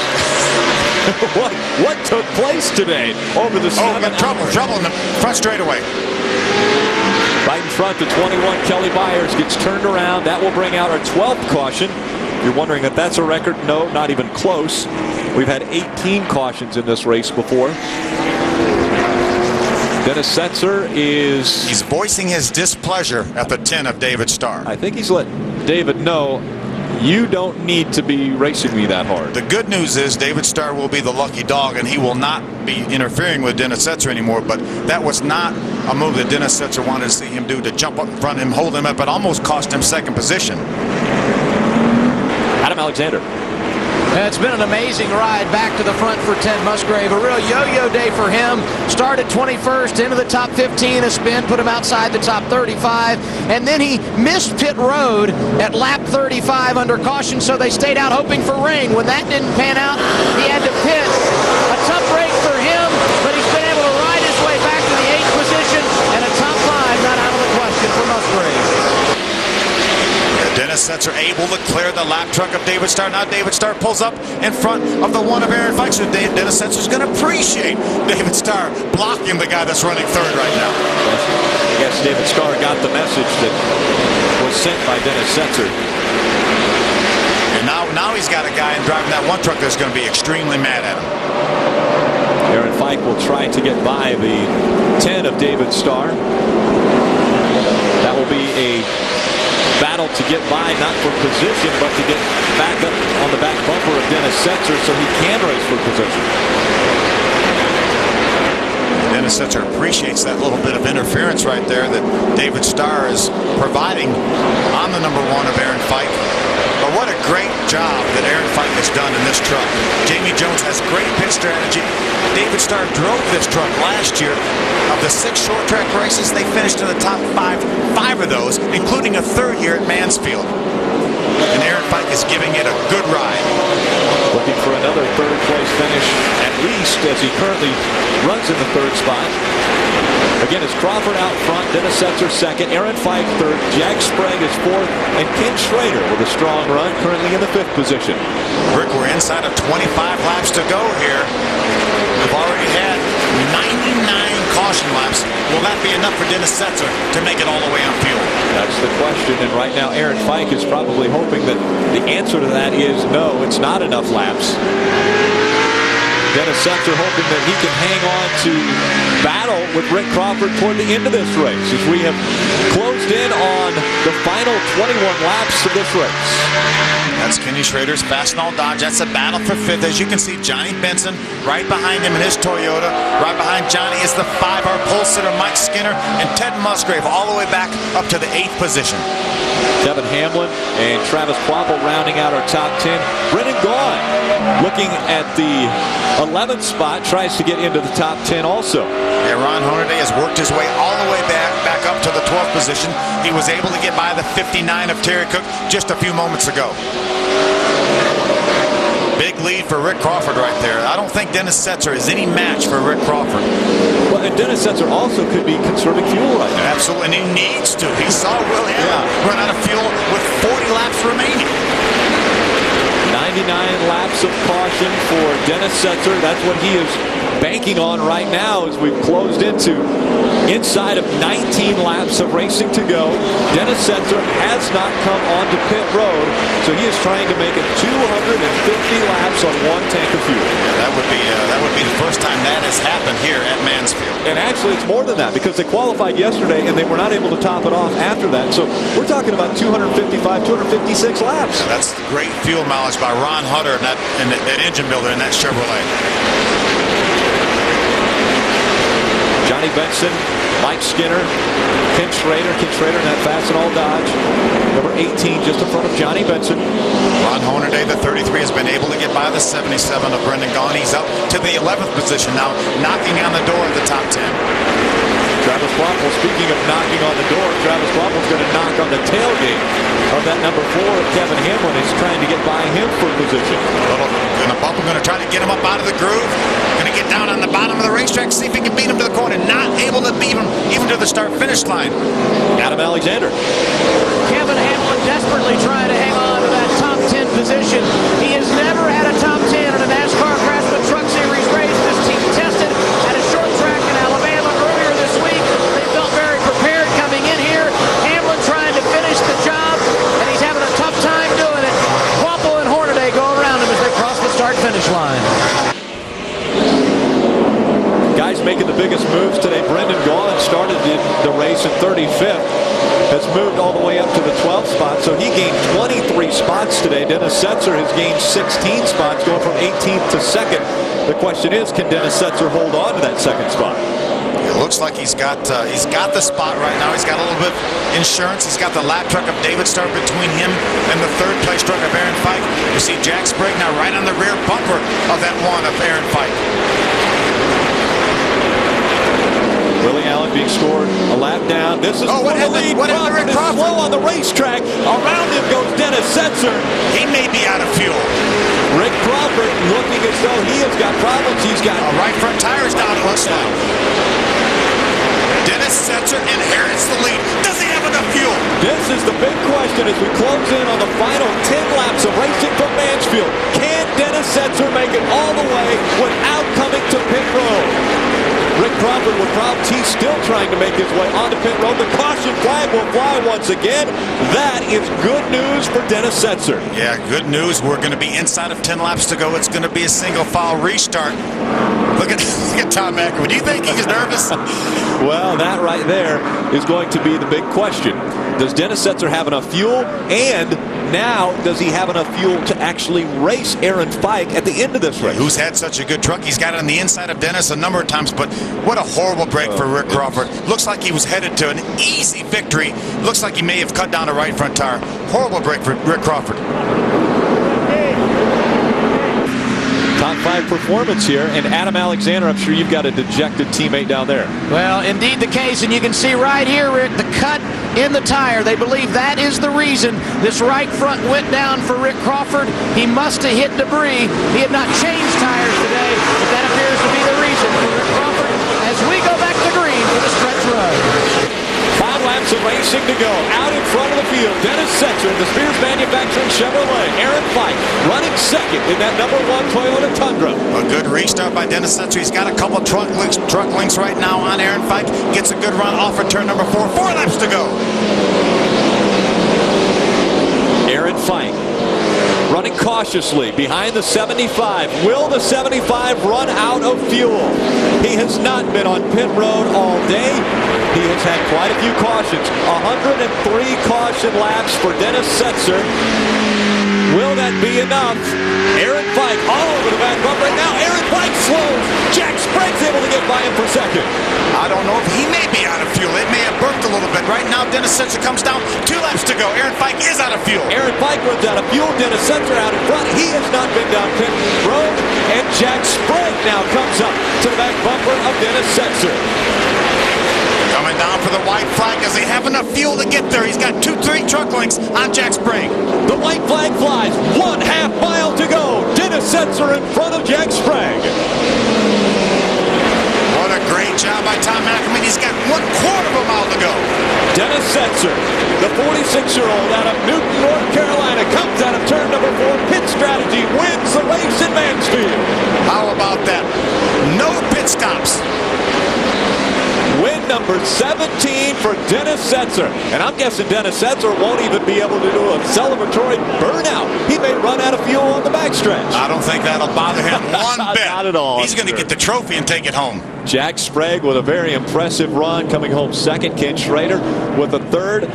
Mike Skinner starting on the pole today, comes back to 4th. Johnny Benson rounds out your top 5. Let's go back down to Ray Dunlap, who's with the winning crew chief. Well, guys, this morning Tom Ackerman told me you needed 100 laps of caution. You got that, and you got yourself a victory. Congratulations. Yeah, it was real nice. All these guys have been working real hard the last couple weeks, getting these trucks turned around to where they need to be, and we just got to thank Wayne and Connie Spears.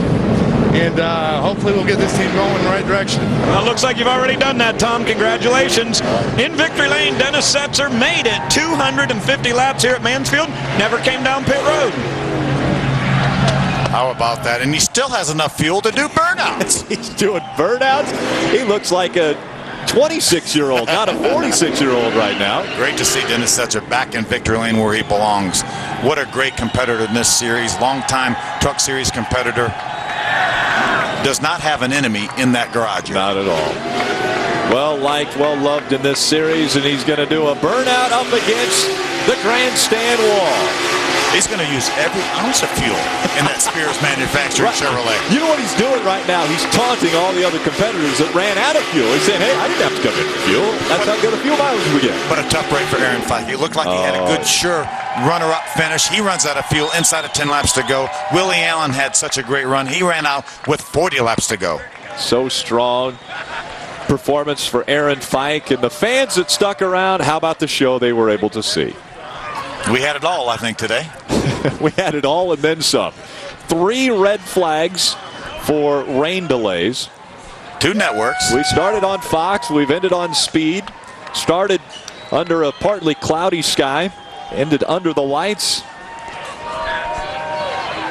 Win number 17 for Dennis Setzer in his career. And we used to call him the short track slayer because he was so good on the short tracks, and then all of a sudden he became the mile-and-a-half king. He was winning on mile-and-a-halfs, and now he climbs out of his truck. Let's head to victory lane.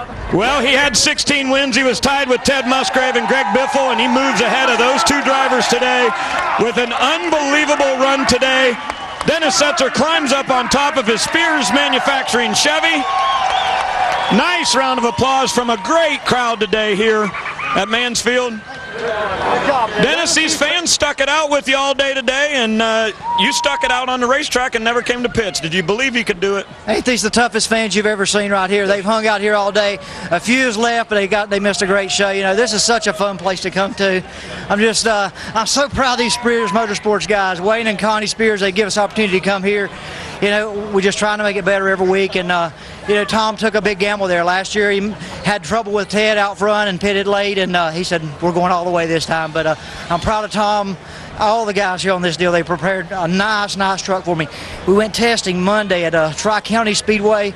Didn't have the truck we needed. They brought a different truck, got it ready for us. So I appreciate these guys very much. 7.5 hours today. You hung in there, but it was awfully well worth it. The Mansfield 7 or 800 right here is pretty cool. Congratulations. Dennis Setzer is in victory lane once again. Win number 17. Adam? And another top 5 finish for Jack Sprague. In fact, his 3rd consecutive runner-up finish here. An impressive record at Mansfield, but I know you're disappointed with how this thing ended. Talk about your frustration, Jack. Well, the guys gave me another great truck. Nobody could pass. It's just miserable, and it's frustrating, and I just kept my calm. But he didn't win the race. There's no way you can make this race without pitting, especially in a Chevrolet. I guarantee his fuel cell rack's not sealed. I won this race. He's my friend of mine, no problem. He ain't getting better gas mileage in my Toyota Tundra, I can promise you. But Conway Freight Toyota ran great. It's a good points day for us. There's no way he made it on gas. How important was today for this team as far as momentum? Performance has been good, but you haven't had the luck in the finishes, and today you were able to finish the job, Jack. The performance has been awesome. We have not run out of the top 4 all year until something happens. So this is just another performance like we've had. But I'm telling you, I won this race. There's no way he made it. Very interesting ending to the day here in Mansfield, and Jack Sprague voicing his displeasure as he talks things over with Mike Skinner. And I hate to be the one to tell him, but they are going to give Dennis Setzer the trophy. He is in victory lane, and they are going to give him the trophy, and he's going to, pose for pictures and change hats and all sorts of things. Yeah, I'm sure he'll get the victorious check also for finishing in the first place. But Jack Sprague, I guess, bewildered that anyone could go the entire 250 laps on 1 tank of fuel. We'll be right back. Only on Speed. It's the Monster Mile coming up next Friday, 8 p.m. Eastern on Speed. And then the Nextel Cup will take on the Monster Mile in the Autism Speaks 400 presented by Visa. Amazing thing there for NASCAR and a not-for-profit organization being the title sponsor of a race. Yeah, that is terrific for Dover to allow that to happen along with Visa's help. Take a look at our point standings through 7 races that take place in the NASCAR Craftsman Truck Series. Mike Skinner putting a little distance between himself and Todd Bodine. Yeah, Ron Hornaday back in 3rd, Rick Crawford 4th, Matt Crafton had such a great run going here, cut down that right front tire is 5th, and a couple past champions, 3 past champions in a row, 6th, 7th, and 8th. Again, those point standings unofficial through 7 races. Let's go trackside to Adam Alexander. And what do you do after 7.5, 8 hours of the racetrack? You stand and talk about 7.5 or 8 hours of the racetrack. Now, Mike, I was worried about you outside the top 5 last week for the first time all season, but you're back this week. Nice 4th place finish.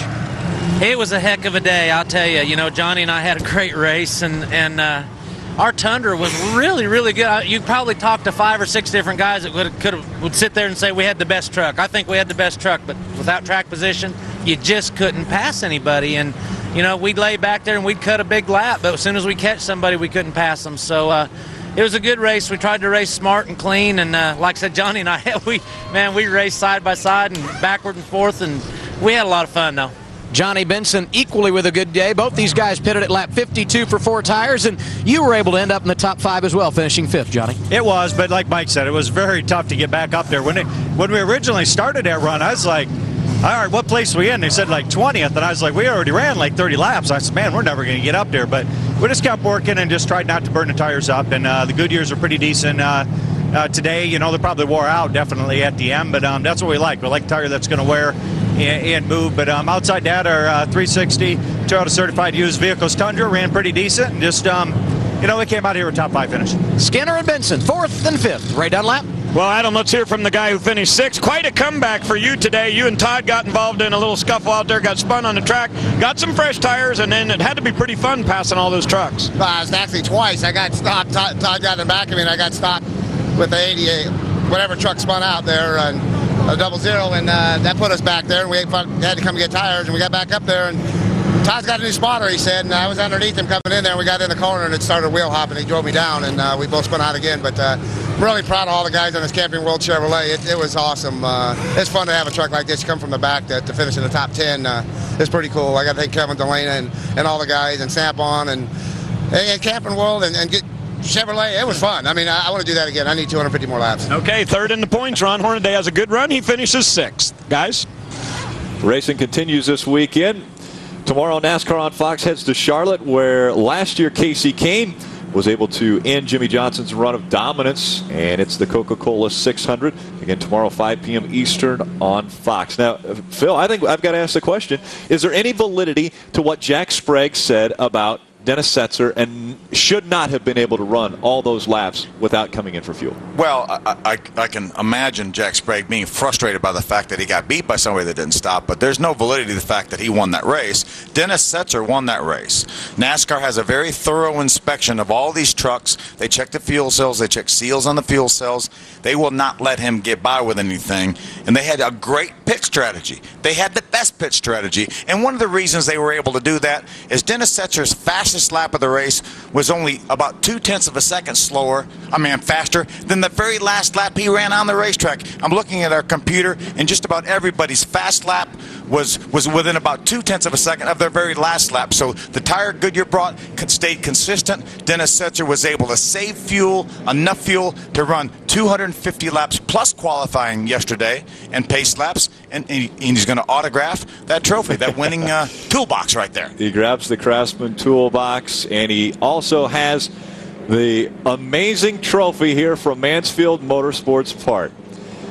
A lot of people hung around here not only to watch this race but to work it. We want to thank and say hello and congratulations to everyone who made it 7.5 hours here. Today's race is being produced by Keith D'Alessandro, directed by Roger Vinson, the associate director Fran Morrison, broadcast associate Chirag Devaskar.